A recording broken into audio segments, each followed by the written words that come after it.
కొంతమంది శ్రావణంలో కూడా బోనాలు చేసుకుంటారు కదండి. ఎంతమంది చేసుకుంటున్నారో కింద కమెంట్ చేయండి. మేమైతే ఆషాఢంలోనే చేసుకుంటామండి. ఈ సంవత్సరం బోనాలు చాలా బాగా జరిగాయండి. ప్రతి సంవత్సరం కూడా ఇంతే బాగా జరుపుకుంటామండి. మీరు ఎలా జరుపుకున్నారో కింద కమెంట్ చేయడం అసలు మర్చిపోకండి. సికింద్రాబాద్ బోనాలదైతే నేను వ్లాగ్ పెట్టాను కదండి, చాలా వ్యూస్ వచ్చాయండి.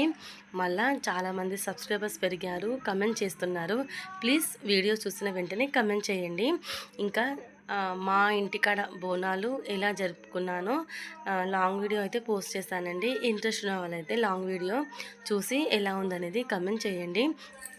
ఇంకా లాంగ్ వీడియో పెట్టి కూడా 3-4 డేస్ అయితే అయిపోయిందండి. పిల్లలకు సెకండ్ యూనిట్ టెస్ట్లు అయితే జరుగుతున్నాయండి. అందుకే వీడియో పెట్టడం కుదరలేదండి. ఖచ్చితంగా రేపైతే పెట్టేస్తానండి. వ్లాగ్ నచ్చితే లైక్ చేయండి, కమెంట్ చేయండి, షేర్ చేయండి.